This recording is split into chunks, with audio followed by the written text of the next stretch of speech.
Bismillah. Assalamualaikum warahmatullahi wabarakatuh.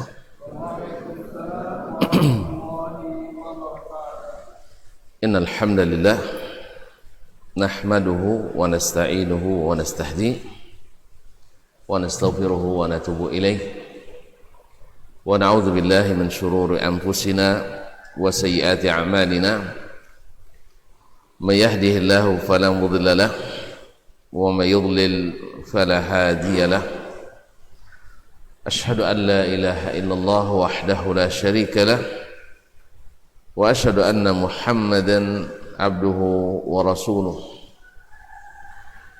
لا نبي ولا رسول بعده يا أيها الذين آمنوا اتقوا الله حق تقاته ولا تموتن إلا وأنتم مسلمون يا أيها الناس اتقوا ربكم الذي خلقكم من نفس واحدة وخلق منها زوجها وبث منهما رجالا كثيرا ونساء واتقوا الله الذي تساءلون به والأرحام إن الله كان عليكم رقيبا يا أيها الذين آمنوا اتقوا الله وقولوا قولا سديدا يصلح لكم أعمالكم ويغفر لكم ذنوبكم ومن يطع الله ورسوله فقد فاز فوزا عظيما أما بعد فإن أصدق الحديث كتاب الله وخير الهدي هدي محمد صلى الله عليه وسلم وشر الأمور محدثاتها وكل محدثة بدعة وكل بدعة ضلالة. Ma'asyiral muslimin wal muslimat, bapak dan ibu-ibu, saudara-saudara dan saudara-saudari jemaah Masjid Riyadhul Jannah, taman-taman surga. Semoga semuanya masuk surga, ataupun yang mendengarkan atau menyaksikan melalui media dimanapun berada. Alhamdulillah, di pagi ini kita diberikan rahmat Allah Subhanahu wa taala, diguyuri hujan yang sedikit membuat keraguan ngaji pendak. Ya, akhirnya saya datang aja Ustaz. Kalau tidak ngaji, pergi sholat. Kalau ngaji, kita teruskan. Jadi pada tonton terlanjur, biarlah saya sendiri yang terlanjur kan. Tapi alhamdulillah, ternyata kita teruskan. Mudah-mudahan Allah berikan berlipat ganda kebaikan, pahala dan keridhaannya. Amin. Ma'asyiral muslimin, ma'asyiral muslimat, rahimanillah wa iyyakum. Tentu puja dan puji syukur kita kepada Allah. Kita ikutkan pula dengan salawat dan salam kepada baginda Rasulullah sallallahu alaihi wasallam. Allah sendiri yang menyuruh kita, bahkan Allah sendiri yang mencontohkan langsung kepada kita. Innallaha wa malaikatahu yusalluna 'alan nabi ya ayyuhalladzina amanu sallu alaihi wa sallimu taslima. Sesungguhnya Allah dan para malaikatnya selalu mengucapkan salawat kepada Nabi. Wahai orang-orang yang beriman, ucapkanlah salawat dan salam kepadanya dengan sebesar atau dengan sebanyak-banyaknya. Kaum muslimin dan muslimat dirahmati Allah, alhamdulillah, dalam serial mencintai sunnah Rasulullah sallallahu alaihi wasallam, kita sudah banyak belajar bersama dan mendengar kenapa kita mesti mencintai Nabi alaihi salatu wassalam, dan bagaimana pula hakikat daripada mencintai sunnah Nabi alaihi salatu wassalam. Telah pula kita sampaikan bahwa mencintai pribadi Nabi tidak otomatis mencintai tuntunan dan sunnah Rasulullah sallallahu alaihi wasallam. Tapi bila mencintai sunnahnya, otomatis mencintai pribadinya dengan izin Allah SWT. Sudah pula kita sebutkan bahwa mencintai Nabi dan mencintai sunnahnya adalah kesempurnaan iman, adalah kesempurnaan iman. Bahkan kita diwastikan mencintai Rasulullah SAW dan ajarannya lebih daripada mencintai anak, istri, orang tua dan seluruh keluarga, bahkan dari seluruh manusia.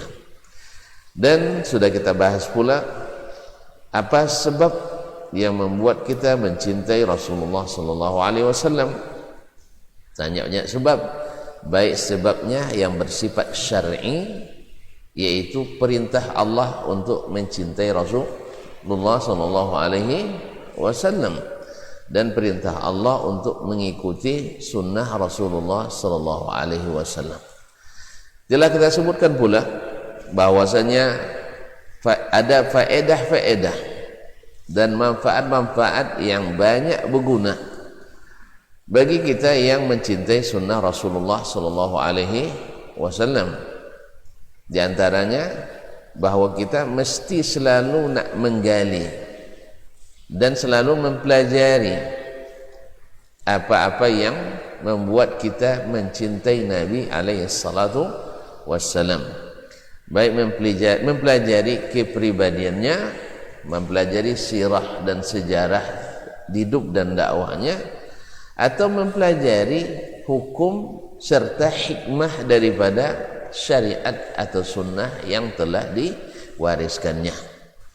Yang kedua, bahwa dengan mencintai sunnah Rasulullah SAW, kita merasa aman dan nyaman ketika kita beramal, beribadah, berkeyakinan bahwa itu pasti dari Rasulullah SAW. Karena ibarat bekerja, kita berada di jalur yang benar, mengikuti aturan perundang-undangan, mengikuti petunjuk teknis dan pelaksanaan yang telah diterima Allah Subhanahu wa taala. Buktinya sahabat-sahabat Nabi yang mengikuti Rasulullah sallallahu alaihi wasallam, Allah ridha kepada mereka dan mereka pun ridha kepada Allah. Itu buktinya bahwa amalan mereka diterima. Maka dengan demikian kita dengan mencintai sunnah Rasulullah sallallahu alaihi wasallam tersebut dan kita ikuti, lalu kita amalkan, kita terasa nyaman, tak perlu ada keraguan, bahkan mungkin menghilangkan banyak dari khilaf, daripada perselisihan yang berkepanjangan di dalam tubuh umat Islam. Ini terbukti ketika di zaman Nabi SAW yang jadi patokan mereka dalam berkeyakinan, dalam beramal ibadah, dalam bertindak laku dan berinteraksi, dalam bermuamalah, akhlak dan adab, rujukannya tidak lain kecuali Rasulullah SAW. Maka mereka menikmati indahnya persatuan dan kesatuan, manisnya perikatan dan persaudaraan.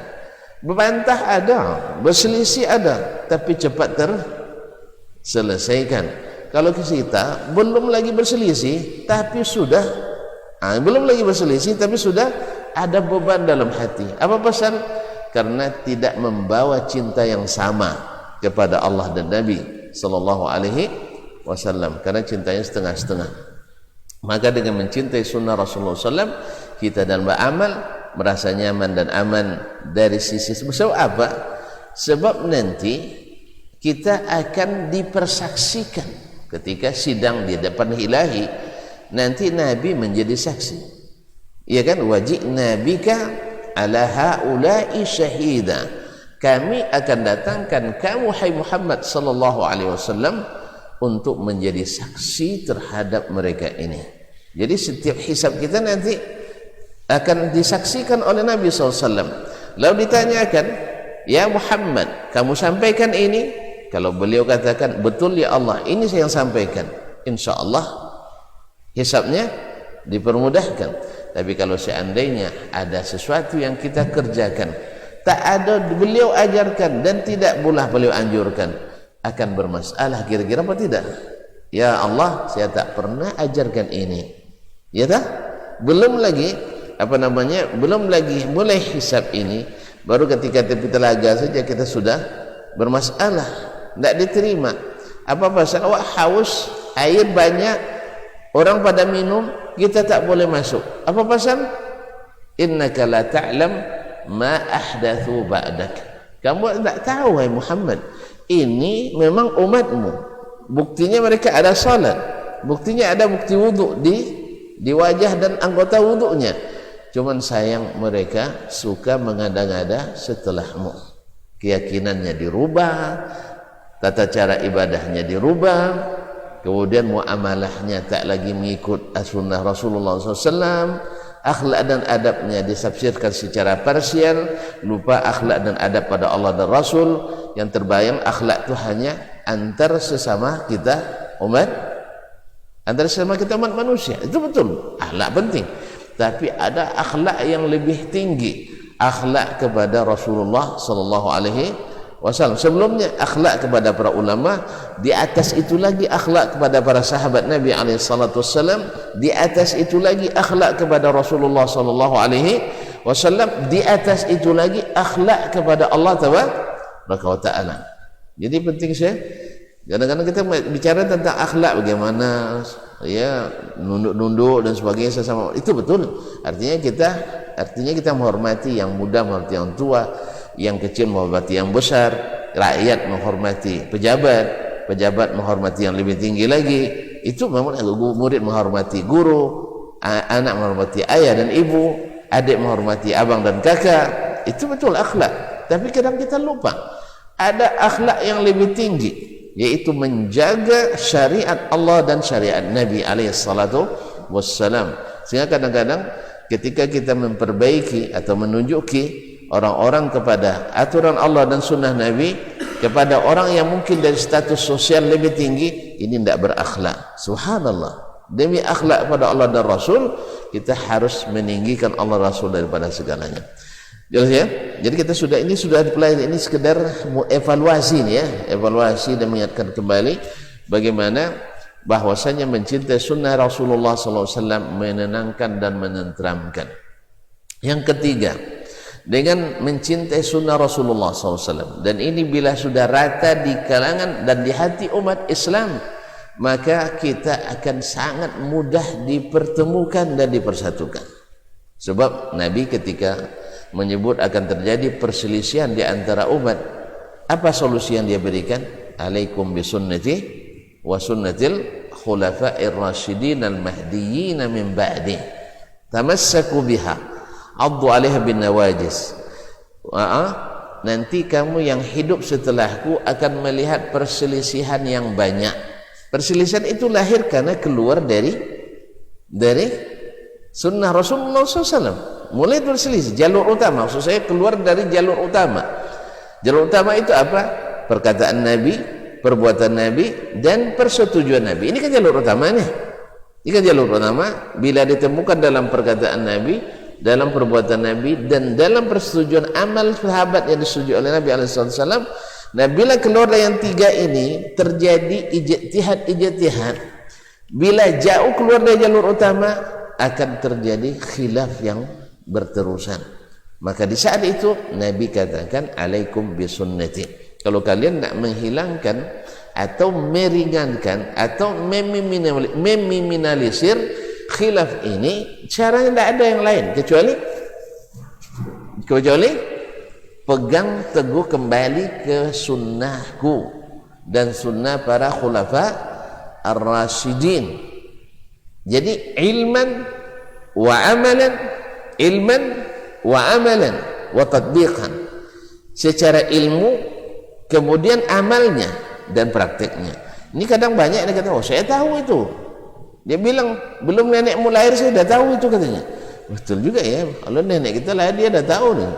Bukan belum kita lahir, nenek kita belum lahir dia bilang dah tahu. cuman dia tak mengikuti. Ilmu tak akan pernah bermanfaat kalau tidak diikuti. Antum tahu sunnah Nabi tak diikuti bermanfaat? Hah? Saya tahu sunnah Rasulullah SAW bahwa solat berjamaah terus. Oh tahu saya, tapi antum tak solat berjamaah, ada guna? Ada gunanya? Tak ada kan? Antum tahu bahwa bersedekah setiap pagi itu sangat bermanfaat. Oh, saya dah tahu tuh sejak pesantren saya sudah hafal itu. Cuma tak pernah melakukannya. Jelas ya? Tahu antum bahwa akhlak kepada orang tua bagus, tapi kasar-kasar orang tua. Bukan tahu tak guna dah. Yang tahu ada mengikuti, karena dan mengikuti itu bukti cinta yang terpatri. Antum kalau masih cinta, kan sudah sering kita bahas bahwasanya bila mencintai seseorang antum akan taat kepadanya, ikut padanya. Kan pernah saya bilang kan, bila istri yang lebih taat, yang lebih cinta pada suaminya, akan terlihat dia akan lebih taat pada suaminya. Sebaliknya bila suami yang lebih mencintai istri, dia akan menjadi taat pada istrinya. Abang jenis yang mana? Dua-duanya, masya Allah. Ini bagusnya. Ini pasangan harmonis nih. Dia taat suami istri, istri taat suami. Allah, semoga Allah berkahi ya. Semoga Allah berkahi keluarga antum. Ma'asyarul kiram dirahmati Allah SWT. Ini di antara manfaat-manfaat yang kita dapatkan dari mencintai sunnah Rasulullah Sallallahu Alaihi Wasallam. Kita akan terus belajar, ingin mengetahui supaya cinta kita tidak cinta bertepuk sebelah tangan. Dan kedua, kita akan merasa nyaman. Yang ketiga, kita akan terasa aman dan mudah dipertemukan, karena cinta kita bertemu pada seseorang yang tak pernah salah, yang tak boleh salah dalam syariat. Beda nanti kalau kita bertemu dengan cinta kepada seseorang, ulama, ustaz, jemaah, firqah. Kita tak mungkin dipersatukan umat ini, tidak mungkin. Makanya untuk menyatukan umat ini, siapa yang bercita-cita menyatukannya, ayo ikat mereka dengan sunnah Rasulullah Sallallahu Alaihi Wasallam. Makanya dengan demikian kita akan tahu sesungguhnya ahlus sunnah itu siapa. Tidak ada nama kecuali sunnah. Yang ahlus sunnah itu tak punya nama kecuali sunnah. Siapa ahlus sunnah? Mereka adalah yang senantiasa bersama sunnah Rasulullah Sallallahu Alaihi Wasallam. Terserah nak pakai mazhab ini, mazhab itu dan sebagainya, itu urusannya. Tapi dia selalu mencari tahu sunnah Rasulullah SAW, kemudian dia cintai sunnah Rasulullah SAW, kemudian dia amalkan baik keyakinan, ibadah dan muamalah serta semuanya. Inilah yang ahlus sunnah yang asli itu. Bukan ahlus sunnah itu mesti mazhab fikihnya ini, kemudian mazhab tasawufnya ini, kemudian mazhab akidahnya ini, firqah ini. Ini akan memecah belah umat, bukan menyatukan umat. Pasti akan memecah belah umat. Antum paksa saya belajarnya dulu, misalnya saya belajar mazhab Hanafi. Tiba-tiba saya pindah ke Indonesia ini, mungkin karena urusan bisnis, urusan sebagainya. Kamu mau ahlus sunnah enggak? Mau. Kalau Indonesia ahlus sunnah itu mesti mazhab Syafi'i. Ribet enggak? Hah? Oh, ternyata orang Indonesia itu Islamnya Nusantara, rupanya Islam Nusantara. Ini versi baru nih, Islam Nusantara versi baru. Yang benar adalah ahlus sunnati wal jamaah, mereka yang senantiasa menegakkan sunnah Nabi SAW. Catat ya. Jadi tidak ada nama lain bagi ahlus sunnah kecuali sunnah. Kalau enggak nanti kadang-kadang salah ngomong mereka bahwa ahlus sunnah di Indonesia mesti ormasnya, misalnya mesti ormas ini. Keluar dari ormas ini tidak ahlu sunnah. Ada kan? Ada yang salah ngomong kan? Ada yang salah ngomong. Dia bilang kalau enggak dari ulama ini jangan terima. Apa pasal? Bukan ahlu sunnah. La haula wa la quwata illa billah. Ini memecah atau menyatukan ini? Memecah atau menyatukan? Memecah. Akhirnya nanti pas pergi pula ke Arab Saudi kita misalnya, Ya, Ahlus Sunnah di Arab Saudi fikihnya mesti Hambali. Rasain tuh. Jadi siapa yang masuk batas teritorial Arab Saudi otomatis pindah ke mazhab Hambali. Kalau tidak dapat cap. Paham tak? Kalau tidak dapat cap bukan ahlu. Rela tak antum orang Indonesia pas masuk Arab Saudi kan mazhabnya Hambali kan, bagi haji atau umrah. Sebab habis itu nanti dikasih cap. Anta mazhabnya apa? Oh, kami Indonesia Syafi'i. Berarti selama di sini Anda mesti Hambali. Sebab mazhab Hambali, mazhab Ahlus Sunnah di Arab Saudi mesti, lalu dicap nanti bukan Ahlus Sunnah. Marah enggak? Minimal sedih antum. Akhirnya akan terbis dalam hati antum, ternyata umat Islam itu tidak satu ya. Ternyata ada Islam lokal, ada Islam interlokal. Akhirnya ini semakin merusak yang seperti ini. Makanya Ahlus Sunnah itu tak punya nama kecuali As-Sunnah. Nak di Arab dia, nak di Ajam dia. Paham saya? Ahlus Sunnah itu namanya hanya Ahlu As-Sunnah. Tak pakai embel-embel. Tak mesti Ahlus Sunnah Asy'ariyah, Ahlus Sunnah Maturidiyah. Nanti di sana Ahlus Hambaliyah. Ini Ahlus Sunnah Zahiriyah. Sampai ke Maroko Ahlus Sunnah Malikiyah. Mungkin tak menyatukan umat dengan ini? Mungkin. Dia akan lebih menegakkan Malikiyahnya daripada Nabawiyahnya nanti. Dia akan lebih menegakkan Sufi Junaidiyahnya daripada Muhammadiyahnya Muhammad sallallahu alaihi wasallam. Akhirnya umat ini tanpa disengaja atau disengaja tertipu dengan slogan-slogan yang merusak ini. Jelas? Bayang saya, kalau sempat pula la qaddarallah, kalau sempat, semoga tidak diteror seperti itu, pecah Indonesia ini misalnya. Ada kerajaan Sumatera, ada kerajaan Kalimantan, ada kerajaan Irian Jaya, kerajaan Sulawesi dan seterusnya, Jawa dan sebagainya. Misalnya, lalu masing-masing kerajaan ini memiliki mazhab tertentu. Misalnya Sumatera jadi mazhab Maliki, Jawa jadi mazhab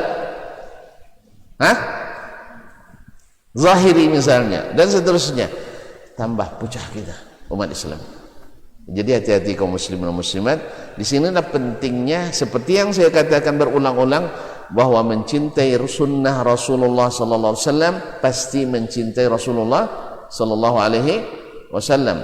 Sebalik mencintai Rasulullah sallallahu alaihi wasallam, mencintai pribadi Nabi belum tentu mencintai sunnah Nabi sallallahu alaihi wasallam. Sehingga kita terkotak-kotakkan oleh tariqah-tariqah, terkotak-kotakkan oleh firqah-firqah, terkotakkan oleh jamaah-jamaah, terkotakkan oleh komunitas-komunitas, terkotakkan oleh mazhab-mazhab. Padahal Rasulullah sallallahu alaihi wasallam telah menjadikan kita ummah wahidah, umat yang satu. Wa inna ummatakum ummatan wahidah. Umat ini hanya satu umat. Mazhabnya itu tidak menjadi patokan. Jadi Ahlus Sunnah yang senantiasa bersama sunnah Nabi sallallahu alaihi wasallam. Kalau dia di Indonesia nak pakai mazhab Syafi'i tak pasal, tapi bukan cantolannya Syafi'i, tidak. Ahlus Sunnah itu. Kalau misalnya dia nak pakai misalnya Zahiri, tak ada masalah. Tapi dalam akidah mesti mereka sama, seperti akidahnya As-Salafus Salih yang diajarkan langsung oleh baginda Rasulullah sallallahu alaihi wasallam. Maka slogan-slogan seperti ini adalah slogan-slogan yang merusak, bahwa Ahlus Sunnah di Amerika mesti mazhab fikihnya Hanafi misalnya, mesti tasawufnya Tijaniyah. Akhirnya nanti antara Tijani dengan yang ini tidak bisa bersaudara. Apa pasal? Anda bukan Ahlus Sunnah. Ini berbahaya propaganda seperti ini kaum muslimin. Ini sebenarnya menunjukkan kurang pedenya dengan menegakkan sunnah Rasulullah sallallahu alaihi wasallam. Kurang percaya diri dengan hanya memegang sunnah Nabi sallallahu alaihi wasallam. Karena kita tahu kalau disebut sunnah Nabi, otomatis nanti yang lain-lain itu harus berguguran, karena kita mesti menjadikan patokan cinta kita kepada Rasulullah sallallahu alaihi wasallam. Kita ukur ini sunnah, mazhab ini sunnah apa tidak di dalam masalah ini? Ternyata tidak. Oh ya, berarti kita tidak ada masalah, kita tinggalkan masalah ini karena merujuk kepada Allah dan Nabi sallallahu alaihi wasallam. Ada masalah? Ada masalah? Kita tinggalkan perda misalnya karena bertentangan dengan undang-undang. Ada masalah? Hah? Ada masalah? Itu ibaratnya kita tinggalkan perbuk, peraturan bupati atau wali kota misalnya, karena mengikut peraturan daerah. Masalah? Salah enggak? Begitulah kita berdengar. Begitulah dalam agama ini juga. Kita tinggalkan Imam Asy-Syafi'i karena mengikut Nabi SAW. Ada masalah? Hah? Tapi kalau kita tinggalkan Nabi gara-gara ikut Syafi'i, bermasalah? Masalah. Jelas? Ini orang ingin mengikat kita dengan Imam Syafi'i saja. Nanti di sana kita diikat dengan Imam Abu Hanifah saja. Pergi ke Jazirah Arab kita diikat dengan Imam Ahmad bin Hanbal saja. Pergi ke daerah-daerah barat Islam, Maroko, Aljazair, Libya dan sebagainya, diikat dengan Imam Malik saja. Mungkin tak antara Syafi'i, Ahmad, Malik sepakat semuanya? Mungkin sepakat semuanya? Tidak. Tapi kalau mengikut Nabi mungkin tak sepakat. Alhamdulillah. Oleh sebab itu kaum muslimin dan muslimat dirahmati Allah, Ahlus Sunnah itu adalah yang diikat dengan As-Sunnah An-Nabawiyah, bukan diikat dengan firqah-firqah, aliran-aliran, mazhab-mazhab. Jelas tak? Saya ulang balik ya. Kalau nak menyatukan negara kesatuan Republik Indonesia ini, apakah dengan mempertahankan peraturan-peraturan daerah ini yang bertentangan dengan undang-undang dasar? Paham? Kan kita negara ada undang-undang dasar, lalu dibuat perda tapi bertentangan dengan undang-undang dasar, menyatukan tak? Bila terjadi perselisihan antara kita, maka rujukannya adalah peraturan daerah masing-masing, gitu. Kembali ke undang-undang yang lebih tinggi. Jelas ya? Kalau tidak nanti pecah kita. Makanya kaum muslimin dan muslimat, kalau tuan-tuan nanti lihat di peraturan perundang-undangan yang diundangkan, pasti ada konsiderannya, ya kan?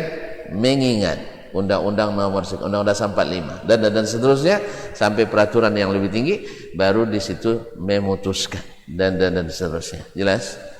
Jelas ya? Jelas ya? Buat yayasan nanti juga seperti itu, ada konsiderannya, dasar payung hukumnya. Mesti payung lebih tinggi atau lebih rendah? Atau pakai payung di mana? Di atas atau di bawah? Oh, pakai payung di mana kita? Ini yang hujannya, buka payung, di mana letakkan? Di atas atau di bawah payung? Di atas. Maka payung itu mesti ditinggikan, mesti di atas. Nah, aturan-aturan yang terjadi di dalam mazhab umat Islam, aliran-aliran umat Islam, mesti berpayungkan kepada sunnah Rasulullah sallallahu alaihi wasallam. Jangan dibalik. Nanti sunnah taruh di bawah, kehujanan kita, bercerai-berai kita. Oleh itu kaum muslimin, sekali lagi, ini manfaat terbesar daripada mencintai dan menghidupkan cinta kepada sunnah Rasulullah sallallahu alaihi wasallam. Dan inilah yang dilakukan oleh golongan yang selamat itu. Siapa golongan selamat? Sahabat Rasulullah sallallahu alaihi wasallam. Saya bertanya kepada bapak-bapak dan ibu sekarang, sahabat Nabi alaihi salatu wassalam, pernah enggak mereka berbeda pendapat? Alhamdulillah. Pernah ya? Betul lah. Pernah enggak berbeda pendapat? Baik. Sebagai manusia di rumah Nabi pernah tidak terjadi cekcok antar istri? Pernah kan? Alhamdulillah, karena manusia. Nah, sahabat pernah ikhtilaf dalam suatu masalah, tapi pernah tidak mereka punya aliran-aliran beragama? Saya ulang, Ada aliran Abu Bakriyah, aliran Umariyah. Hah? Misalnya ini i'tiqad akidahnya Imam Utsman bin Affan Al-Utsmaniyah. Ada? Ada enggak? Enggak ada. Tahu enggak Bapak dan Ibu apa rahasianya? Apa rahasianya? Hah? Semua merujuk ke Rasulullah sallallahu alaihi wasallam. Semuanya merujuk ke Rasulullah SAW. Datang dalam suatu musafir, Umar dengan Ammar, nama mirip ya, Umar dan Ammar, Umar bin Khattab, Ammar bin Yasir radhiyallahu taala anhuma. Baik. Mana yang lebih alim, Umar atau Ammar? Umar. Iya, mana lebih mulia, Ammar apa Umar? Umar radhiyallahu taala. Ada yang ragu? Enggak ya? Alhamdulillah. Mana yang lebih duluan Islam, Ammar apa Umar? Khilafiyah ya. Ammar lebih duluan masuk Islam. Tapi Allah berikan keutamaan ke Umar. Dia saja yang datang kemudian lebih hebat dari yang datang duluan. Betul ya? Atau misalnya mana yang duluan masuk Islam, Umar bin Khattab dari Abu Hurairah? Mulai ragu dia. Saya bilang lah, Abu Hurairah Islamnya di Madinah, Umar Islam di Makkah. Mana yang dulu masuk Islam? Umar. Alhamdulillah, paham ya? Baik. Abu Hurairah Islam setelah Khaybar. Khaybar tahun ke-5 Hijriah. Tapi mana yang banyak riwayat hadisnya? Loh, kok bisa? Padahal Umar lebih banyak bersama Nabi, kan itu ya? Lebih hebat dari Abu Hurairah bertingkat-tingkat. Tapi kok bisa Abu Hurairah lebih banyak hafalannya? Nggak usah payah-payah lah. Ada punya anak tuh yang hafiz? Belum ada. Nah, yang punya anak yang hafil Quran 30 juz tapi bapaknya enggak hafiz, ada enggak? Ada ya? Ada enggak? Anaknya hafiz umur 9 tahun, ayahnya anaknya hafiz 30 juz, umurnya baru 9 tahun. Ayahnya hafiz juz 30, umurnya sudah 60 tahun. Ada enggak? Ada. Mana yang lebih duluan ngaji, ayah atau anaknya? Mana yang lebih duluan belajar Quran, ayah apa anaknya? Ayahnya. Kecuali ayahnya baru masuk Islam, itu urusan lain. Tapi pada umumnya ayahnya lebih duluan masuk belajar Al-Quran. Itu biasa itu. Jelas? Baik. Sekarang kembali ke masalah kita tadi. Antara sahabat dan sahabat ada perselisihan pendapat, betul? Betul? Tetapi kenapa mereka tidak mengasaskan tariqah, jalan khusus, atau firqah, golongan khusus, atau mazhab? Kenapa? Kenapa? Karena rujukannya satu. Siapa? Rasulullah sallallahu alaihi wasallam. Makanya ketika dalam perjalanan Ammar dan Umar sama-sama mimpi. Tapi bukan mimpi sembarangan, mimpi naik pesawat. Itu pernah mimpi naik pesawat? Enggak paham ya? Istilah kami di pondok dulu itu namanya mimpi naik pesawat. Enggak paham ya? Pahamnya alhamdulillah. Yang mewajibkan mandi, enggak paham? Alhamdulillah. Belum juga paham ya, bahaya lagi. Mimpi susah juga mempraktekannya. Kaum muslimin dan muslimat, mimpi yang mewajibkan keduanya mandi. Mereka musafir, diutus oleh Nabi dalam satu misi, sama-sama mimpi tidak ada air.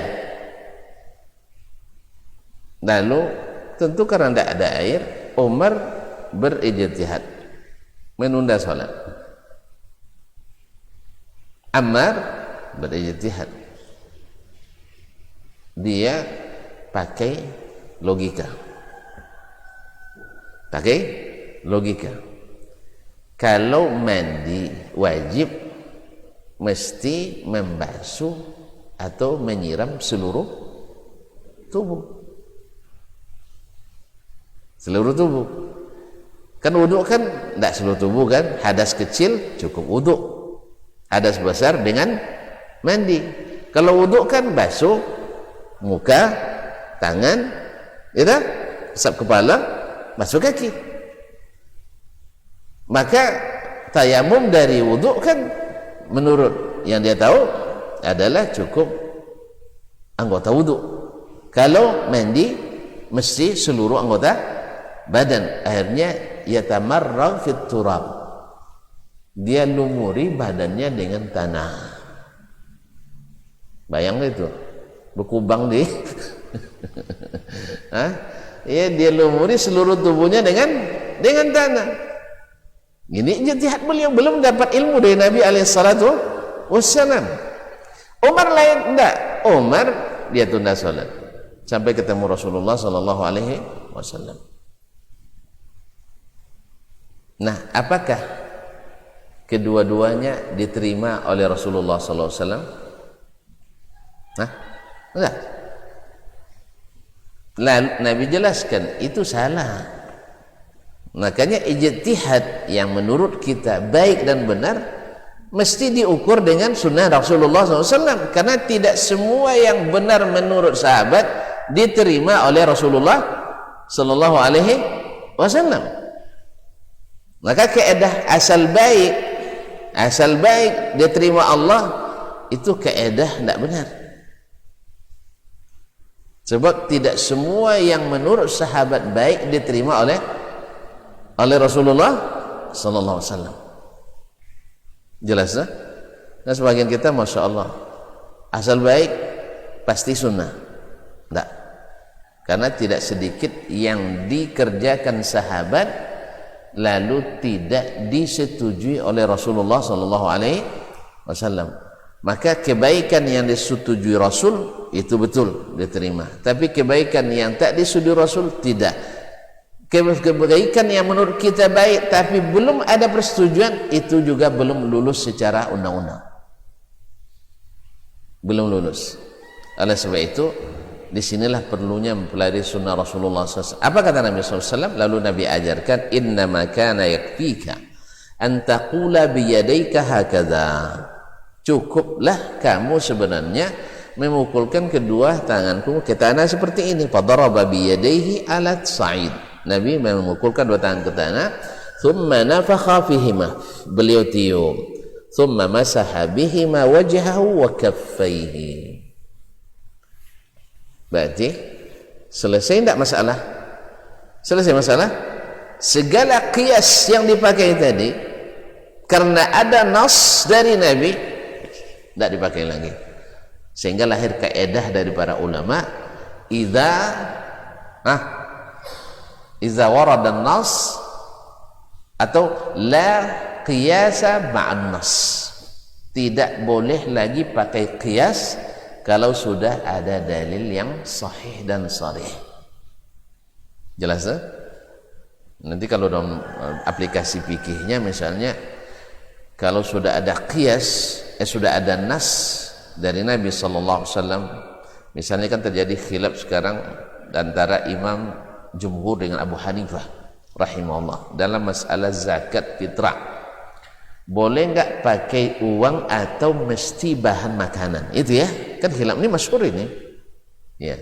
Imam Abu Hanifah melihat dari sisi manfaatnya, kan itu, bahwa dengan uang lebih bermanfaat dari makanan. Saya dari sisi ini tak setuju.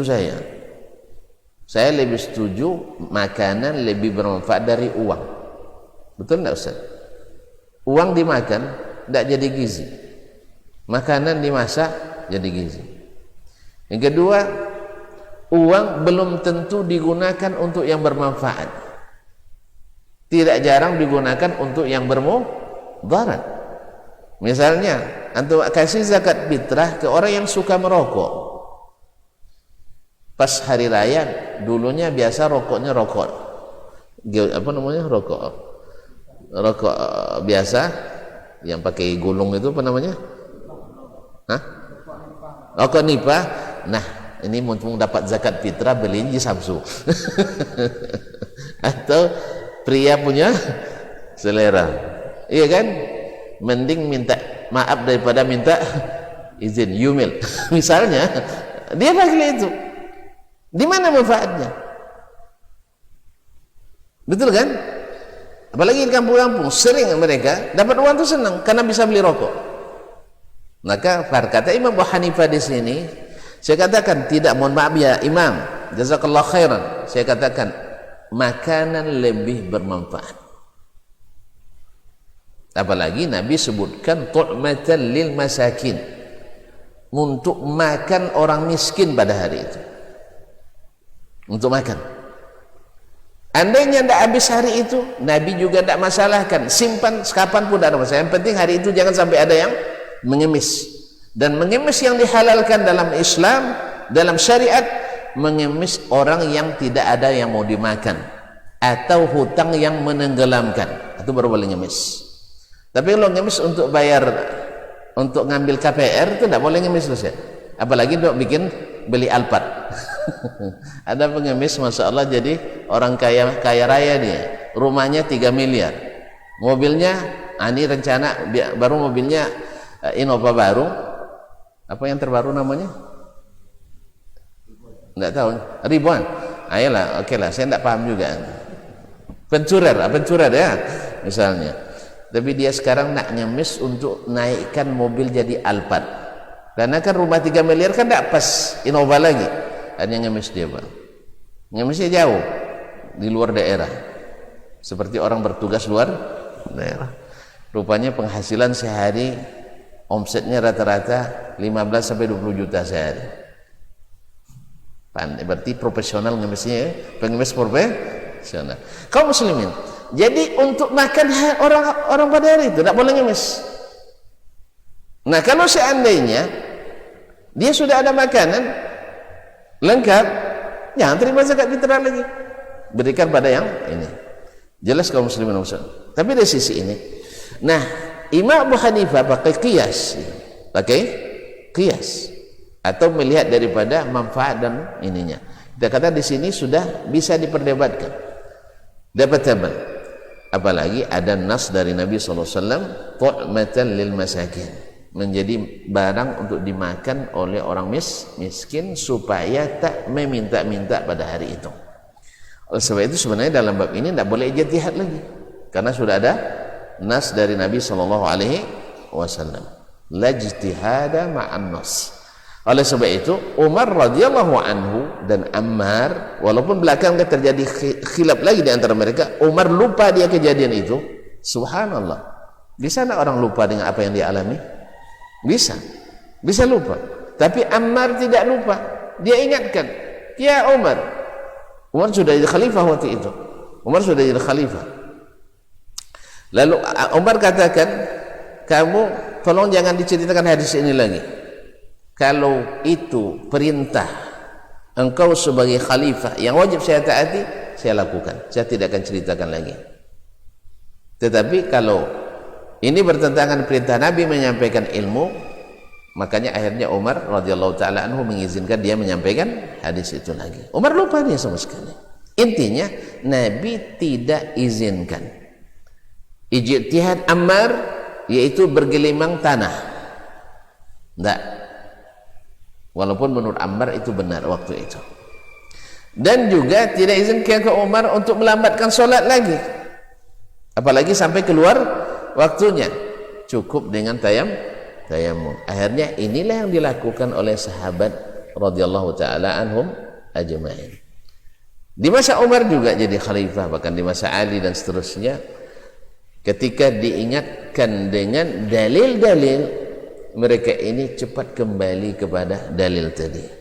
Itulah sebabnya sahabat tidak punya aliran-aliran keagamaan. tidak punya aliran-aliran keagamaan. Apa sebab? Mereka mengikat dirinya dengan sunnah Rasulullah sallallahu alaihi wasallam. Itulah sebabnya kata Imam Ahmad bin Hanbal mengatakan, laisa li ahli sunnati ismun yu'rafuna bihi illa sunnah. Ahlu sunnah itu tak punya nama yang dengannya mereka dikenal kecuali as-sunnah. Jelas? Jelas? Kalau sudah punya nama lain berarti tidak murni sunnah. Kalau disebut ahlus sunnah ad-dasmaniyah berarti sunnah yang sudah terkontaminasi oleh paham dasman. Jelas? As-sunnah al-usamiyah misalnya, itu sunnah yang sudah terkontaminasi oleh paham Usama. Mana tahu ada pengikut Usama bin Laden pula di sini kan? Atau as-sunnah asy-syatariyah misalnya, berarti sudah terpengaruh oleh pemahaman Syekh misalnya. Ada syatariyah? Tidak ada, alhamdulillah. Atau as-sunnah al-hashimiyah, berarti sudah terkontaminasi oleh pemahaman Syekh al-Hashim dan seterusnya. Jelas? Jelas? Jadi ahlus sunnah laisa lahum ismun wa wasfun yu'rafuna bih illa sunnah. Ahlus sunnah yang benar tidak punya embel-embel, sebagaimana Islam yang benar tidak punya embel-embel. Kalau ada embel-embelnya, Islam liberal pasti rusak, Islam Nusantara pasti rusak. Islam apa lagi? Islam murni pasti tidak murni. Jelas? Islam jamaah pasti bermasalah dengan jamaahnya. Apa lagi? Islam koplo. Mana tahu nanti banyak Islamnya pasti tidak murni. Yang Allah ridai, wa raditu lakumul Islam madina. Asyik? Nah, jadi kalau sudah pakai sunnah ini sunnah itu, ini berarti sudah mulai menyimpang dari sunnah Nabi alaihi salatu wassalam. Oleh itu hati-hati kita kaum muslimin dan muslimat, karena yang seperti ini justru memecah belah umat, bukan menyatukan umat. Maka satukanlah, seperti kata Imam Malik rahimahullah, la yusliha akhir hadzal ummah illa ma saluha bi awwaluha. Akhir umat ini takkan salih, takkan baik sampai mereka membaikkan dengan apa yang dulu mereka baik umat pertama. Mereka baik dengan Al-Quran dan Sunnah, maka ikat mereka dengan Al-Quran dan Sunnah. Inilah faedah terpenting kaji kita pagi ini, bahwa ahlus sunnah adalah yang mengikat diri dengan sunnah Nabi SAW. Soal nama, antum nak masuk Muhammadiyah misalnya, tidak ada masalah. Antum nak di ormasnya di NU, tak ada masalah. Atau ormasnya di ini dan itu, tidak ada masalah. Tapi ahlus sunnah bukan diikat dengan itu. Justru itu harus diikat dengan sunnah. Oh, saya ikut organisasi ini karena selalu menjunjung tinggi sunnah Nabi SAW. Mantap. Jelas? Jelas? Itu hanya sekedar antum di yayasan ini, masjid ini, masjid itu. Walaupun lebih bagusnya kita dihimpun saja dengan Al-Quran dan Sunnah. Cuman kita hidup di zaman organisasi, yayasan sebagai legalitas. Maka jangan diikat dengan asabiyah tadi. Jangan diikat dengan fanatisme golongan dan dengan partai dan sebagainya. Tapi ikutilah, bukan asabiyah, tapi istiqamah di atas sunnah Nabi SAW. Dan ini perlu pelajaran mencintai sunnah Rasulullah SAW secara benar. Saya kira ada paham tuh. Kita selesai sampai di sini aja ya, karena sudah jelas. Nah, maka dengan demikian untuk hari ini kita sebenarnya hanya ngulang kaji. Masya Allah. Ada pertanyaan saya? Berarti belum jelas. Betul. Berarti ada pertanyaan rupanya. Masya Allah, jazakallah khair. Assalamualaikum Ustaz. Waalaikumsalam warahmatullahi wabarakatuh. Minta penjelasan dan dalil yang menerangkan terkait hal-hal yang boleh dilakukan oleh ahli waris pasca seseorang meninggal dunia. Saya butuh referensi yang kuat tentang hal ini karena saya melihat adanya berbagai cara yang dilakukan oleh masyarakat yang ada di negeri. Terima kasih. Pada umumnya yang dilakukan oleh masyarakat pada umumnya ia disolatkan 4 kali takbir, kemudian dimandikan dengan cara tertentu, kemudian didoakan dengan bacaan yang datang dari Nabi sallallahu alaihi wasallam.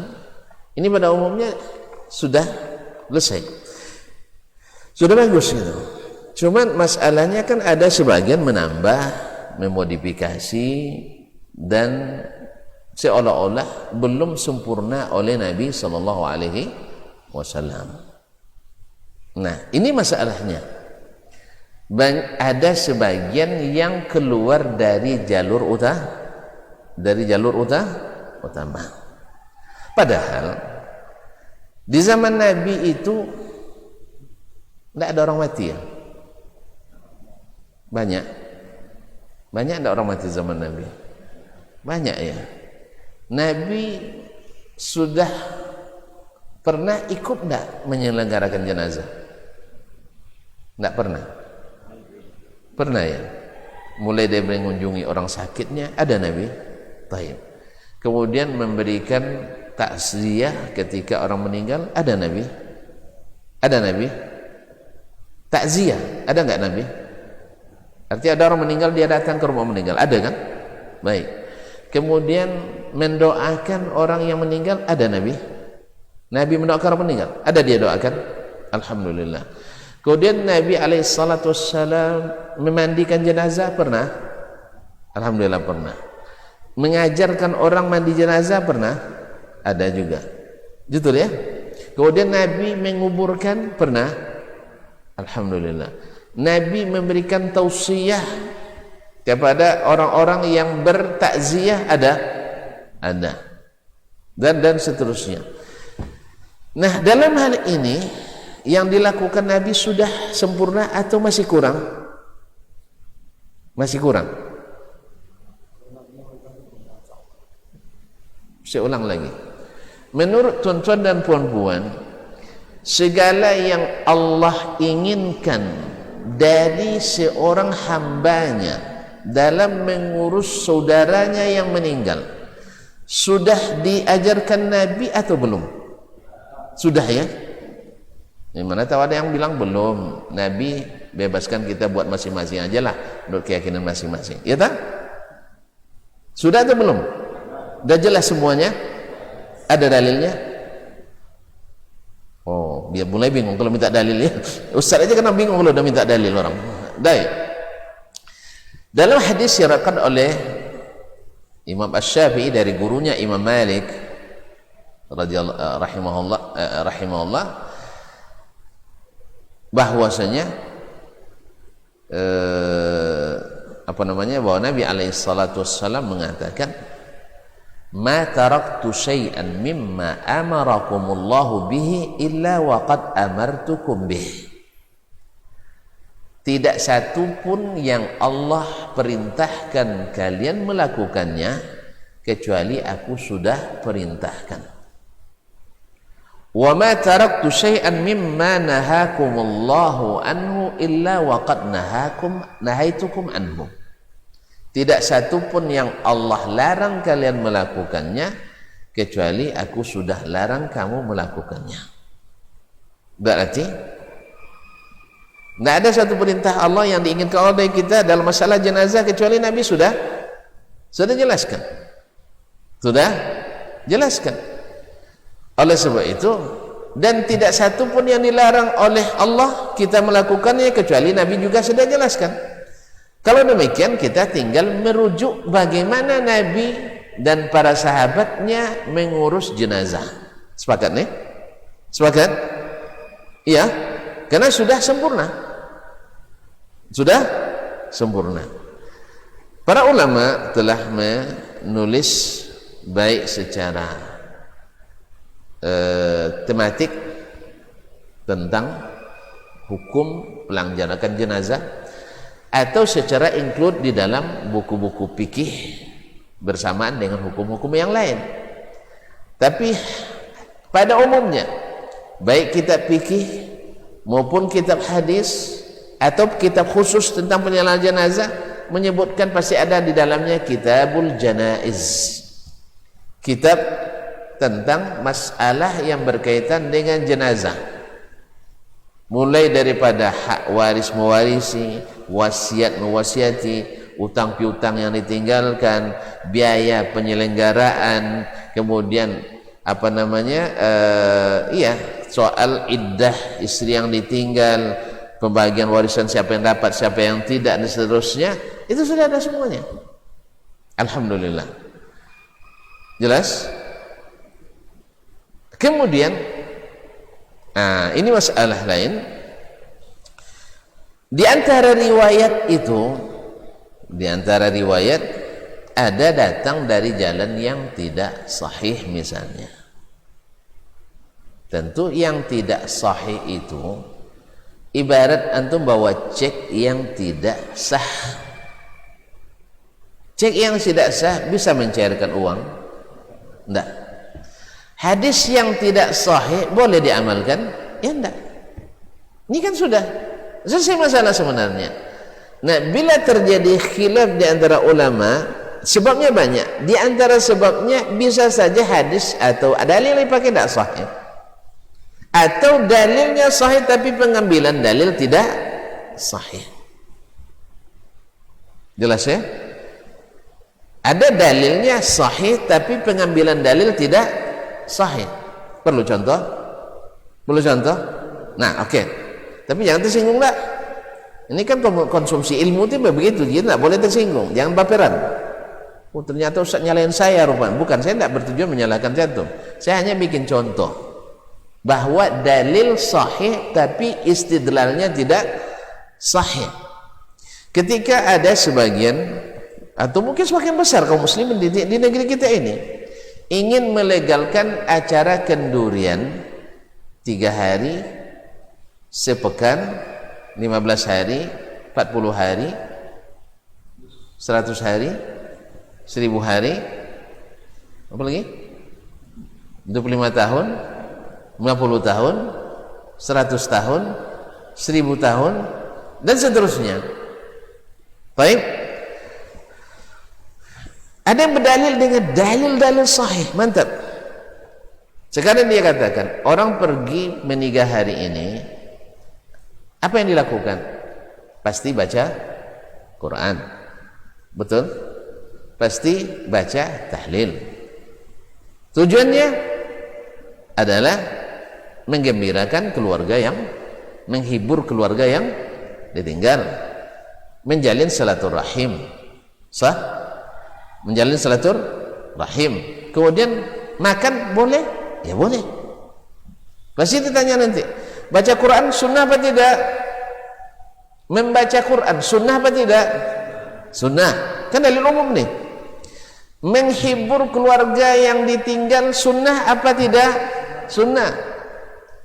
Bersedekah atas nama orang sudah meninggal boleh apa tidak? Boleh. Betul kan? Menjalin silaturahim disuruh apa dilarang? Disuruh. Ini dalil sahih semua. Dalil sahih semua. Tapi menjadikannya dalil untuk acara kenduri salah besar. Di mana antum tahu salahnya?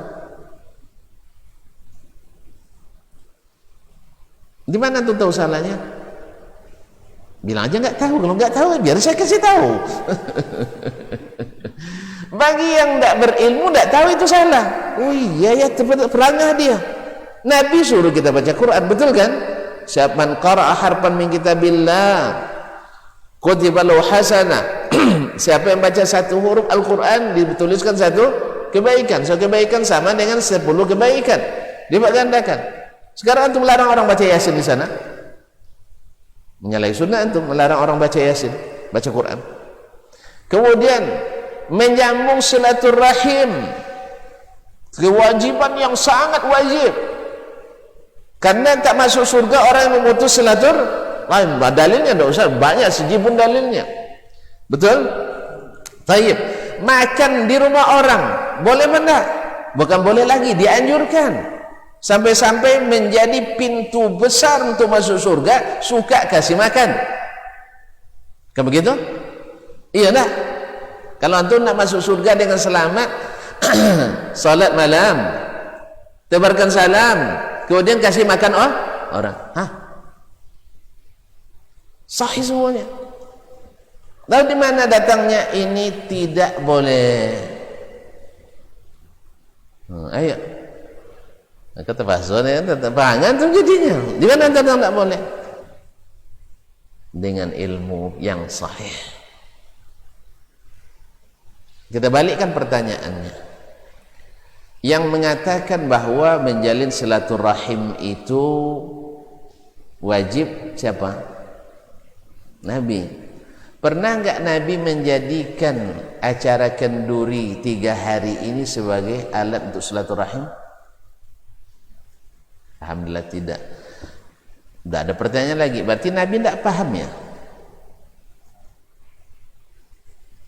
Tidak paham bahwa ini penting acaranya.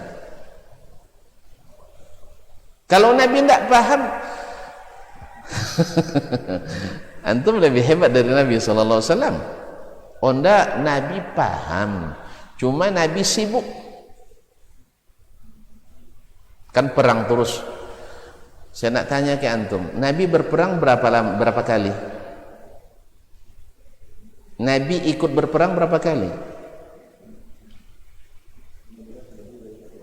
18 kali. Baik, 18 kali. Ada enggak Nabi tidak perang? Hari-hari Nabi lebih banyak perang atau tidak perang? Banyak perang? Ya Allah ya Rabbi. Ayo kita berhitung hari. Nabi di Madinah berapa lama? Ayo cepat. Nabi di Madinah berapa lama? Hah? 10 tahun.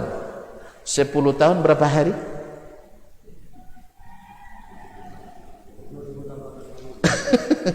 Berapa?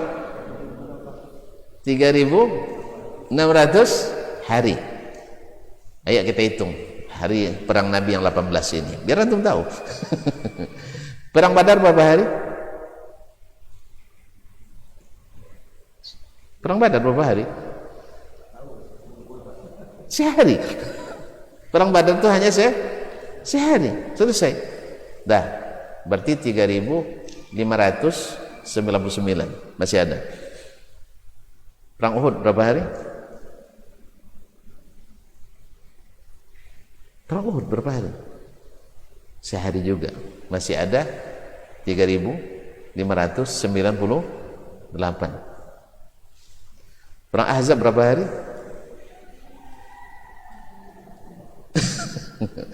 Oke lah, dah tahu tentu, dah pasal dosa gitu ya. Berarti lebih banyak harinya tidak perang atau perang? Alhamdulillah.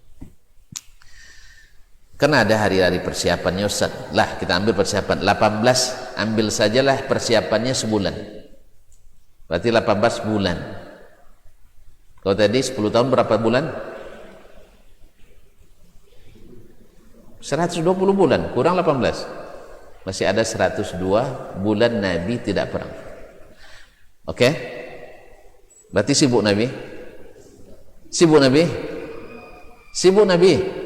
Sibuk perang? Enggak. Bahkan Nabi sering tidur lepas Isya langsung.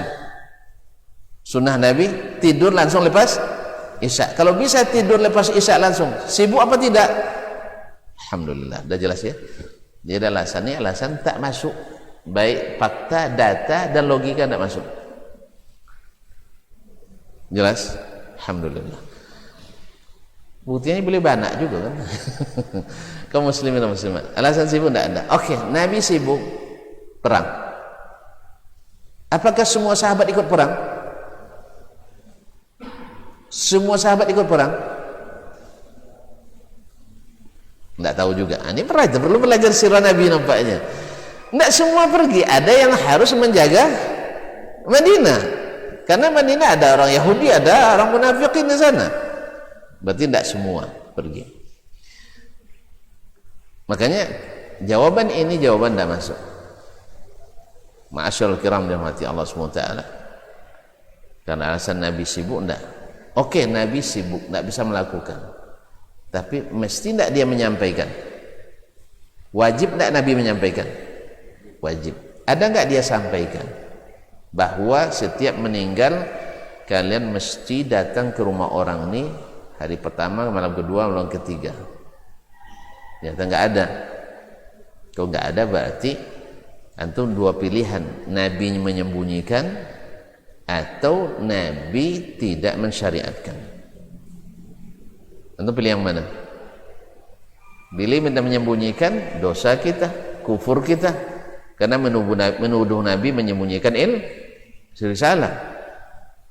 Karena menyembunyikan satu salah sama tidak menyampaikan suatu salah. Berarti dengan demikian kaedah bahwa Nabi yang menyuruh kita melakukan ini batil, walaupun dalilnya tadi sahih, pengambilan dalilnya tidak sahih. Yang menyuruh kita baca Quran kan Nabi, tapi apakah Nabi pernah nyuruh baca Quran di rumah orang yang meninggal? Ayo, ada nggak Nabi mensyariatkan baca Al-Quran 3 hari berturut-turut di rumah orang yang meninggal? Nggak ada juga. Sama jawaban yang tadi. Nabi sibuk? Nggak juga. Nabi nggak paham? Nggak, mustahil. Atau Nabi tak tahu itu disyariatkan tapi tidak disampaikan? Lebih bahaya lagi. Berarti tidak ada pilihan kecuali bahwa itu tidak disyariatkan oleh Nabi SAW. Jelas?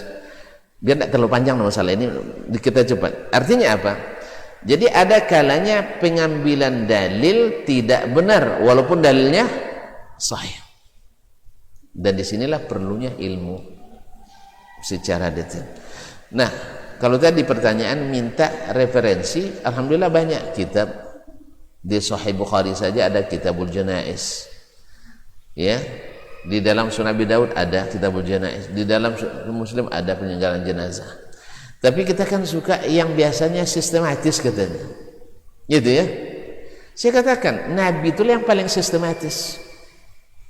Nabi yang paling sistematis. Ikuti aja. Ketika meninggal Nabi gimana dia lakukan? Dia membaca inna lillahi ma'ata wa inna lillahi ma'akhas. Innal quluba la tahzan wa innal uyuna la tatma' wa la naqulu illa ma yarda rabbuna inna lillahi wa inna ilaihi raji'un. Allah yang memiliki apa yang dia berikan, dia memiliki apa yang dia ambil. Segala sesuatu ditakdirkan sampai ajal tertentu. Hati boleh sedih, mata boleh berlinang, menangis, tapi kita tidak ucapkan kecuali yang Allah ridai.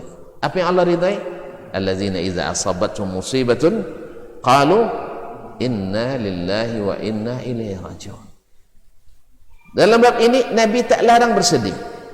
Bahkan Nabi sendiri tak larang menangis. Bahkan Nabi sendiri menangis ketika anaknya meninggal. Sampai-sampai ada yang bilang, ya Rasulullah, tabki wa anta Rasulullah.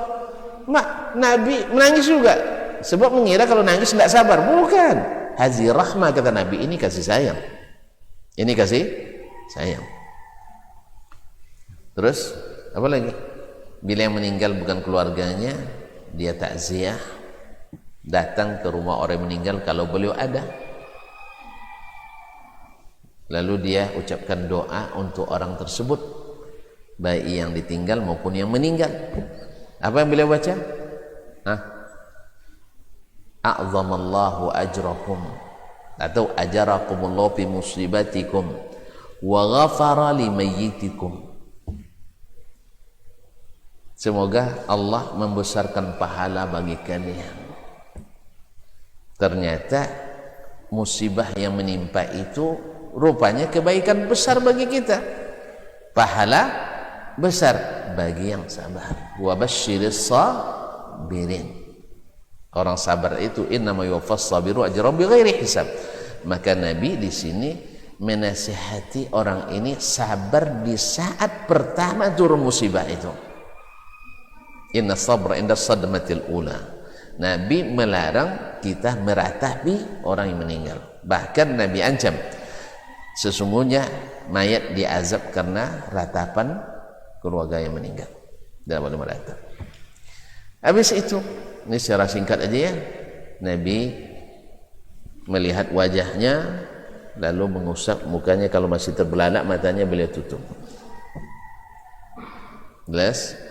Kemudian diajarkan oleh Nabi SAW memandikan jenazah. Memandikannya dengan cara yang sunnah Nabi SAW, yaitu dengan pertama membersihkan tempat-tempat yang ada kotorannya. Kalau masih ada tersisa dalam perut atau lambungnya, dia dia angkat bagian ininya, kemudian diurut perutnya supaya keluar. Disucikan tempat-tempat itu dulu, disucikan hidungnya, mulutnya, seperti orang yang akan mandi wajib. Bersihkan tempat-tempat yang kotor-kotor tadi, kemudian beliau wudukan dia. Nah, kita kan sekarang terbalik biasanya ya. Wudunya kapan kita? Wudunya kapan kita? Setelah mandi, sah? Yang sunnahnya sebelum mandi, termasuk mandi wajib kita. Kita wuduk sebelum mandi. Soal batal lagi pas mandi itu urusan lain. Kan sebagian kan pas sedang mandi nak buang air lagi dia misalnya, atau sedang mandi mungkin buang angin, itu urusan lain, wuduk lagi nanti.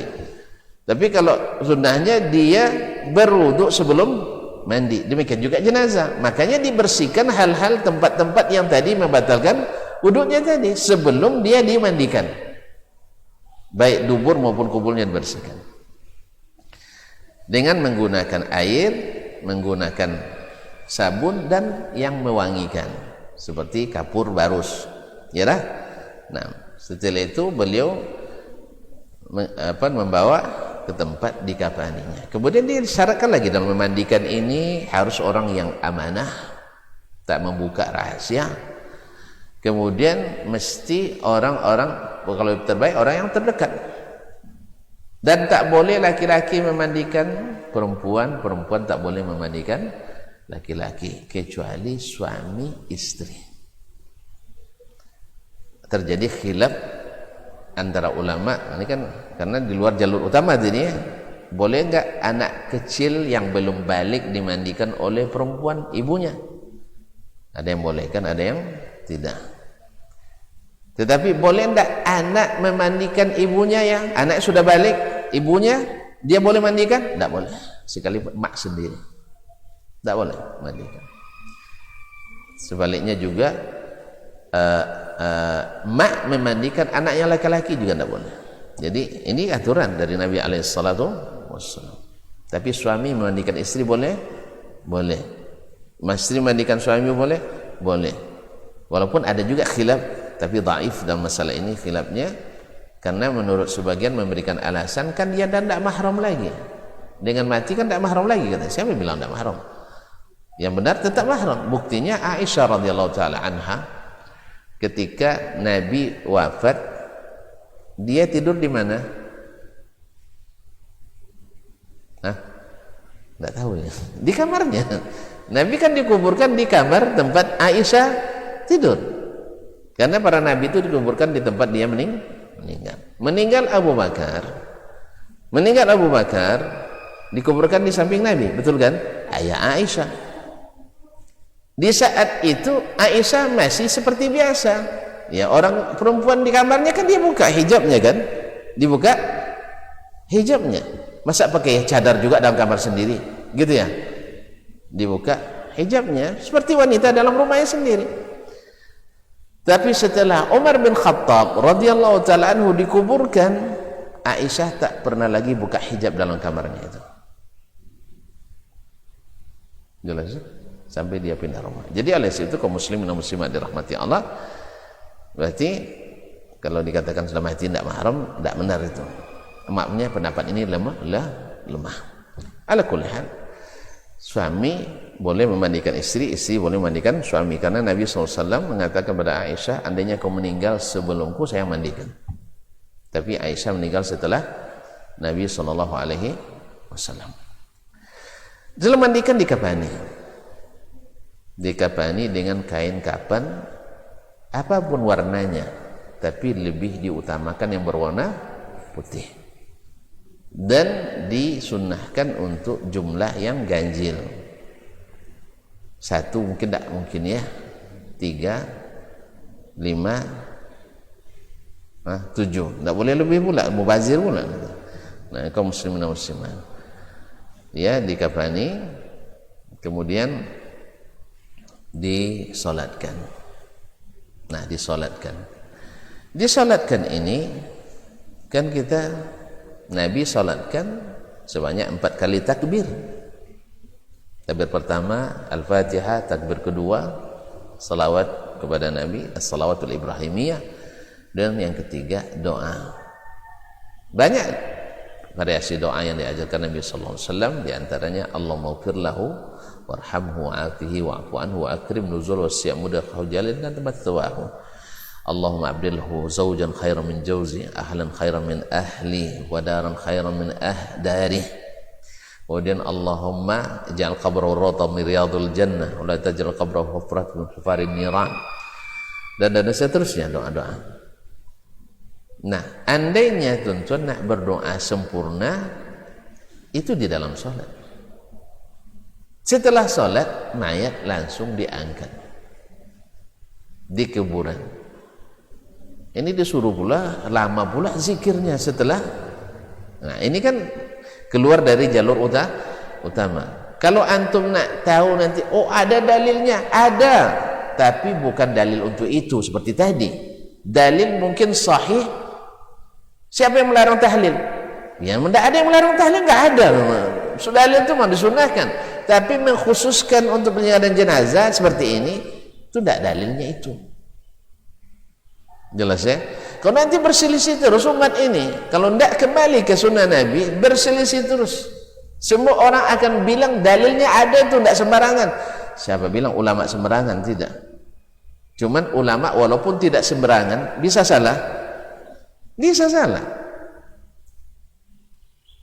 Kita tidak mungkin antum kalau nuduh saya nanti sembarangan juga ceramah, tidak mungkin lah. Saya sudah baca buku juga dari malam, dan sebelumnya saya sudah lama belajar. Tidak sembarangan, tapi mungkin saya salah, sangat mungkin. Dan saya tidak boleh marah ketika antum mengatakan, Ustaz mohon maaf tadi hadis yang Ustaz baca salah tuh. Ustaz bilang tadi riwayat Imam Bukhari, ternyata riwayat Imam Muslim misalnya. Itu ahlan wa sahlan, itu biasa. Sebagaimana juga orang misalnya bisa menyebutkan ini juz sekian, halaman sekian, bisa saja salah. Cuma siapa yang kita meneliti, kan tidak ada yang bisa meneliti kan, buku aja tidak ada. Nah, yang pandai kita ngangguk-ngangguk aja kan, semacam tadi itu. Ya, baca Quran sunnah enggak? Sunnah. Ya kan, silaturahim sunnah. Terus kenapa dilarang? Tidak melarang dong, tidak melarang silaturahim. Cuman membuat acara khusus seperti ini itu tidak ada diajarkan Nabi SAW, baik dalam perbuatannya atau dalam ucapannya atau dalam persetujuannya. Tidak ada. Berarti kita mandai-mandai sendiri, kan itu maksud kita. Ma'asyiral kiram yang dirahmati Allah. Oh, ada riwayatnya dari Umar bin Khattab. Di mana dapat? Dalam Syarhus Sudur Imam Suyuti. Kita tanya lagi, Pak Imam Suyuti, Imam Suyuti, jazakallah khairan. Ini riwayat di mana? Ini kok tidak ada dalam kutip kita hadis? Ya, kan tidak ada dalam Sahih Sittah, tidak ada dalam Masanid, nggak ada dalam Ma'ajim, nggak ada. Tiba-tiba datang di dalam kitab itu, tentu kita pertanyakan. Sebab ini masalah penting. Ini masalah penting. Orang mati tiap hari ada. Tiba-tiba ada dalam kitab kita hadis yang meriwayatkan itu. Antum sembunyikan di mana? Kita tanya. Oh, ternyata tidak bersanad, do kawan. Tidak bersanad. Kalau tidak bersanad, bisa dipertanggungjawabkan? Ya tidak. Walaupun datang dari Umar bin Khattab, bahkan dari Nabi sekalipun, kalau tidak ada bersanad, sama dengan tadi tidak cairkan uang, tapi tak ada tanda tangan, validasi. Tidak cair dong. Ya. Apalagi cek, mesti pakai cek dulu, lecet dikit aja. Ya. Angkanya seharusnya angka 7 ke 1 harus dekat, jarak 1 spasi, ulang balik, dirobek itu. Apalagi yang berkaitan dengan pahala ibadah kepada Allah Taala. Tidak bisa dipakai yang ganjil-ganjil kayak gitu. Ini orang kan asal ada ulama mengatakan dalil. Perkataan ulama bukan dalil. Sekalipun dia sahabat Nabi alaihissalam. Apalagi kalau bertentangan dengan hadis Rasulullah sallallahu alaihi wasallam. Perkataan ulama tidak dalil. Sekalipun salaf yang melakukan. Apalagi kalau yang melakukannya salaf. Selebritis. Ya, salaf pun melakukan tapi tidak sesuai dengan sunnah Nabi, kita katakan Nabi tak salah, ini mungkin salah. Jadi kita kan kadang-kadang itu kan salaf tuh, kalian salafi harus ikut salaf. Bukan itu maksud ikut salaf itu. Ikut salaf itu dengan dalil. Kalau perkataan perbuatan seorang salaf itu tidak berdasarkan dalil atau bahkan bertentangan dalil, ya kita tinggalkan. Jelas? Ma'asyarul kiram dirahmati Allah. Ini maknanya cinta sunnah itu. Saya tidak mau menukarnya dengan yang lain. Lalu tertukar juga tanpa sengaja kelemahan kita. Memang kita tidak luput dari kelemahan, tapi bukan sengaja menukar. Ma'asyarul kiram dirahmati Allah. Jadi selesai disolatkan, langsung dibawa ke kuburan. Dikuburkan, orang Islam itu punya lahatnya, punya lahat. Dan dihadapkan ke kiblat, dimiringkan ke kiblat. Lalu dikuburkan, ya, bismillah wa ala sunnati Rasulullah sallallahu alaihi wasallam. Nah, kalau ada misalnya nak memberikan tausiah seperti Nabi setelah dikuburkan, dia sampaikan, inna akhakumul ana la yus'al. Saudaramu sekarang akan ditanya. Subhanallah. Maka istaghfiru li akhikum was'alu lahu tatsbit. Mohonkan ampunan untuk saudaramu dan minta kepada Allah supaya ditetapkan, diteguhkan jawabannya. Jawab pertanyaan kan hanya 3 tuh. Mudah bukan dengan menghafalkan setiap hari lenggok-lenggok ngapal itu, tidak, tapi adalah dengan mengamalkan, karena yang menjawab itu amalan kita. Siapa Rabbmu? Buktikan dengan amal. Rabb saya hanya Allah. Siapa nabimu? Buktikan bahwa kita betul-betul meyakini Nabi sebagai Nabi, tidak mengganti dia dengan yang lain. Kemudian apa agamamu? Islam. Sudahkah antum menjalankan Islam atau tidak? Kalau dihafal nanti jadi lupa tuh. Gimana enggak? Malaikatnya serem yang datang, bukan yang datangnya serem. Kecuali mereka yang sudah saleh amalnya. Oleh itu kaum muslimin dan muslimat, Nabi memohonkan meminta pada orang-orang untuk mendoakan. Dan tidak pula diriwayatkan, wallahu taala alam, Nabi mengajak pula untuk membaca tahlil sekian kali di atas kuburan itu, bentangkan tikar dan sebagainya. Tapi Nabi menyuruh kita mendoakan. Jadi ada sama-sama berdoa, ada doa bersama. Kita harus dibedakan, sama-sama berdoa. Karena lebih khusyuk kalau doa itu kita sendiri. Itu sudah pasti itu.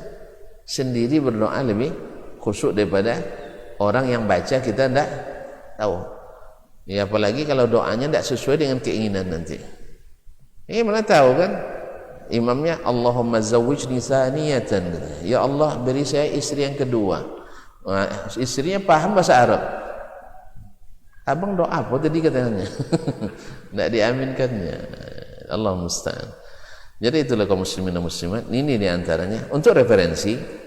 Kalau sebagai seorang tulabul ilmi, baca kita kata hadis dan fikih, lalu dikomparasikan antara pendapat para ulama itu. Yang berdalil dikuatkan, yang tak berdalil ya kita tinggalkan.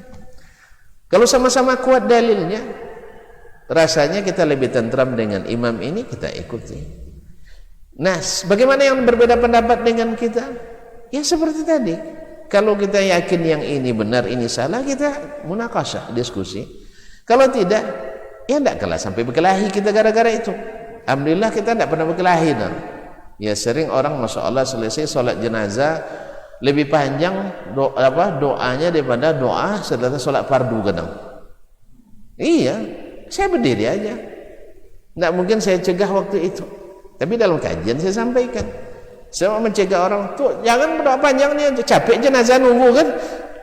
Capek jenazah nunggu, kapan lagi mau diantarkan ini? Lebih panjang setelah sholatnya. Sholat sebentar sekali, macam kilat sholatnya, tapi doa setelah sholat panjang. Padahal mana yang lebih afdal? Mesti nak nanya ke tuan-tuan, mana yang lebih afdal, doa dalam sholat itu atau di luar? Dalam. Karena sholat jenazah kan dikhususkan untuk mendoakan jenazah itu. Tentu yang dikhususkan lebih hebat daripada yang tidak dikhususkan. Nih, waktu khusus menerima proposal antum, besok bisa diterima atau tidak? Antum kejar yang khusus atau yang tidak khusus? Kejar yang khusus, karena yang khusus ini pasti, itu belum pasti, masih spekulasi. Ini tidak dibalik. Di tempat yang dikhususkan dia malas-malas, setelah itu dia rajin luar biasa. Nah, disinilah perlunya mencintai sunnah Rasulullah Sallallahu Alaihi Wasallam. Alhamdulillah, kalau ada yang melakukan, kita berdiri aja sabar menunggu kok, insyaallah. Tidak pula kita ambil mikrofon, sudah tidak, kan tidak gitu dakwah kan. Tapi ketika ada yang bertanya seperti ini, kita jelaskan. Jangan, karena memang sunnahnya jenazah itu lebih cepat, lebih afdal. Lebih cepat, lebih afdal, bukan lebih lambat. Ini tidak, masya Allah, sambutan bapak camat, sambutan bapak kades, bapak kadus, bapak kadis, sampai 3 jam belum juga diangkat-angkat. Untuk apa sambutan banyak-banyak? Kadang-kadang sempat pula untuk kampanye sebagian mengampanyekan program pembangunan desanya lagi. Itu masing-masing ambil 1/4 jam. 1/4 kali 6 berapa jam, Ustaz? Iya, 1,5 jam. Belum lagi tuan rumah setengah jam pula. Akhirnya 2 jam berdiri.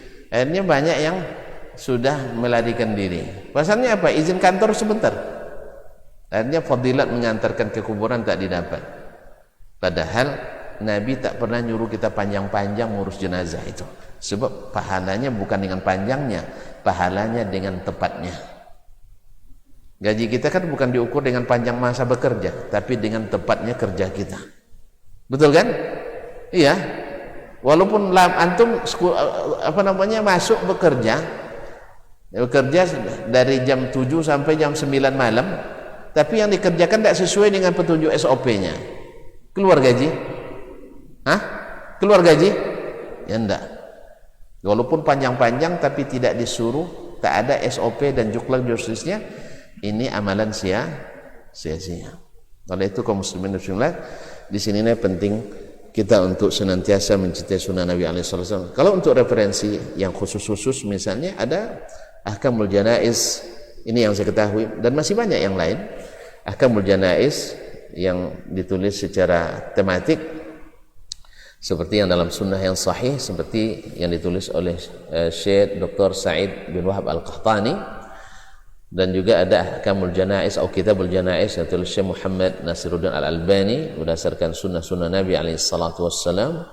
Dan ada Ahkamul Janaiz dari Syekh Muhammad bin Shalih Al-Utsaimin, dan di karangan mutaqaddimin pun ada yang ditulis oleh para a'immah, baik yang bermazhab Syafi'i, bermazhab Maliki, Hambali dan seterusnya. Semua itu bisa dijadikan rujukan untuk menjadikan sebagai tempat kita belajar. Wallahu taala alam, wa sallallahu ala nabiyyina Muhammadin wasallam. Mohon maaf dan terima kasih. Sampai jumpa kembali insyaallah tabaraka wa taala. Wa sallallahu ala nabiyyina Muhammadin wasallam. Wa subhanakallahumma bihamdik asyhadu an la ilaha illa anta astaghfiruka wa atubu ilaik. Wassalamualaikum warahmatullahi wabarakatuh.